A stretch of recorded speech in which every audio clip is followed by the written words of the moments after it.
السلام علیکم ورحمۃ اللہ وبرکاتہ۔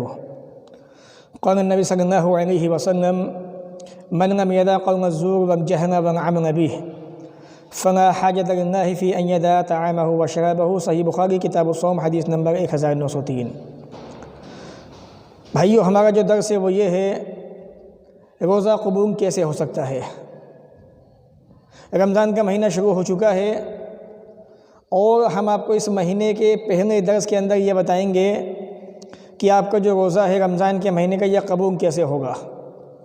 اللہ کے پیارے نبی صلی اللہ علیہ وسلم فرماتے ہیں من لم یدع قول الزور، جو آدمی جھوٹی بات نہ چھوڑے، جو آدمی اپنی زبان سے جھوٹ بولنا نہ چھوڑے رمضان کے مہینے کے اندر بھی، روزے کی حالت میں بھی ہے، والجہل، اور روزے کی حالت میں نادانی کی باتیں کرتا رہے، جہالت کی باتیں کرتا رہے، بری باتیں کرتا رہے، والعمل بہ، نادانی کی باتوں پر، بری باتوں پر، جھوٹی باتوں پر عمل کرتا رہے، ان باتوں کو زندگی میں لے آئے۔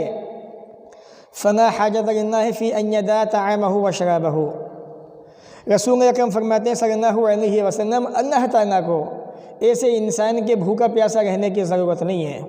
آدمی خواہ بھوکا پیاسا رہتا ہے، ایسے آدمی کا روزہ اللہ کے یہاں پہ قابل قبول نہیں ہے۔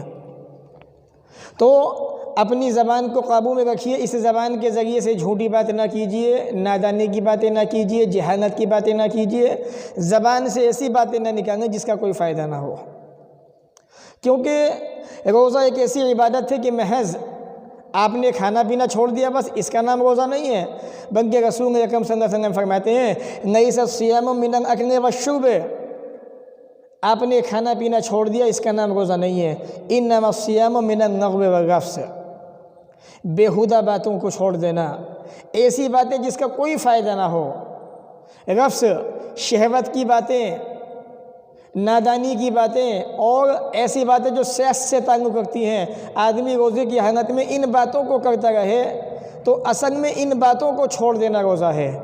جہاں آپ نے کھانا پینا چھوڑ دیا وہیں پہ آپ جہالت کی باتیں چھوڑ دیں، نادانی کی باتیں چھوڑ دیں، جھوٹ کو چھوڑ دیں، گویا کہ آپ خاموش رہے روزے کی حالت میں زیادہ سے زیادہ، شریعت یہ چاہتی ہے۔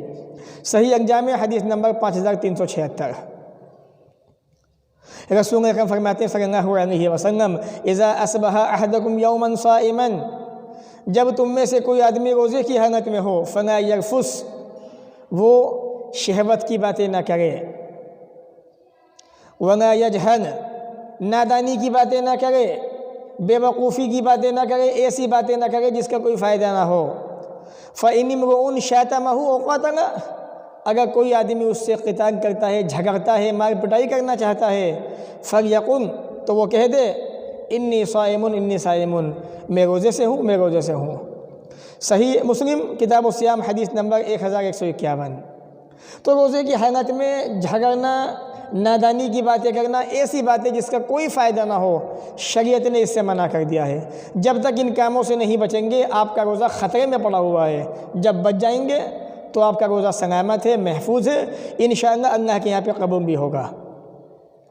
کیونکہ رسول اکرم فرماتے ہیں صلی اللہ علیہ وسلم رب صائم لیس لہ من صیامہ الا الجوع، بہت سے روزے داروں کو روزے سے صرف بھوک حاصل ہوتی ہے، اس کا ثواب نہیں ملتا۔ روزہ تو ہے ان کا، بھوکے تو ہیں وہ، انہوں نے کھایا پیا کچھ نہیں ہے، صبح سے شام تک روزہ رکھتے ہیں، لیکن ان کا روزہ کوئی کسی کام کا نہیں ہے اللہ کے یہاں پہ۔ کیوں؟ کیونکہ وہ روزے کی حالت میں نادانی کی باتیں کرتے ہیں، جھوٹی باتیں کرتے ہیں، لڑائی جھگڑے کرتے ہیں، بد زبانی کرتے ہیں۔ اللہ تعالیٰ کو ایسے انسان کے روزے کی حاجت نہیں ہے، ضرورت نہیں ہے۔ وَرُبَّ قَائِمٍ لَيْسَ لَهُ مِنْ قِيَامِهِ إِلَّا السَّحَرُ، اور بہت سے نمازی، بہت سے عبادت گزار ایسے بھی ہیں جو رات میں جاگ کے اللہ کی عبادت کرتے ہیں، ان کو سوائے جاگنے کے کوئی فائدہ نہیں ہوتا۔ کیوں؟ وہ جاگ کے بھی اللہ کی عبادت تو کرتے ہیں، لیکن عبادت کے ساتھ ساتھ میں بیہودہ باتیں کرتے ہیں، شہوت کی باتیں کرتے ہیں، سیاست کی باتیں کرتے ہیں، اور اپنی زبان کے ذریعے سے گانے گنگوج کرتے ہیں، جھوٹی باتیں بیان کرتے ہیں، تو ایسے انسان کی عبادتیں بھی، روزے بھی خراب ہو جاتے ہیں۔ صحیح انجام حدیث نمبر 3488۔ ابن عمر فرماتے ہیں رضی اللہ تعالیٰ عنہ اسی روزے کے تعلق سے کہ صرف کھانے پینے کو چھوڑ دے یہ روزہ نہیں ہے، آپ نے کھانا پینا چھوڑ دیا صبح سے شام تک، اس کا نام روزہ نہیں ہے۔ وَلَٰكِن مِّنَ الْكَذِبِ وَالْبَاطِلِ وَالنَّغْوِ، آپ جھوٹ سے باز آ جائیں، باہودہ باتوں سے، باطن باتوں سے، جھوٹی باتوں سے باز آ جائیں۔ والنغو، نغو کاموں سے، نایانی کاموں سے، ایسے کاموں سے جس کا کوئی فائدہ نہ ہو، ان کاموں سے باز آ جائیں۔ حقیقت میں اس کا نام روزہ ہے۔ المصنف نے ابن ابی شیبہ، حدیث نمبر 8882۔ حضرت جابر تو یہاں تک فرماتے ہیں کہ انسان محض کھانا پینا چھوڑ دے اسے روزہ نہیں کہتے ہیں، آنکھوں کا بھی روزہ ہے، کانوں کا بھی روزہ ہے، اور انسان کی زبان کا بھی روزہ ہوتا ہے۔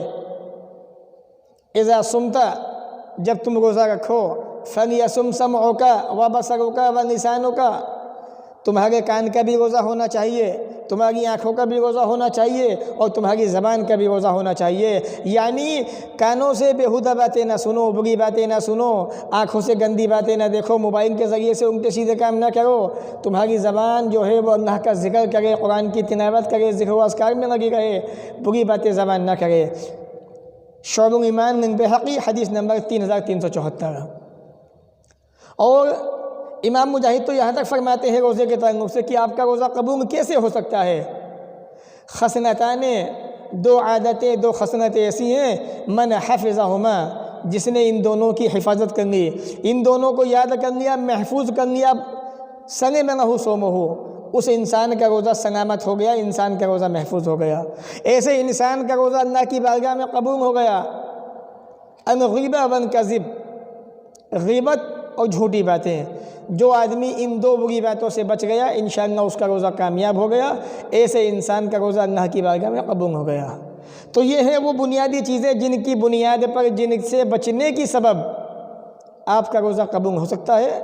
تو ان باتوں پر عمل کیجئے، اپنے روزے کو اللہ کی بارگاہ میں قبولیت سے نوازیے، اور تاکہ آپ کا روزہ اللہ کے یہاں پہ قبول ہو جائے، آپ متقی بن جائیں، پرہیزگار بن جائیں، رمضان کے مہینے کا جو اصل مقصد ہے وہ آپ کو حاصل ہو جائے۔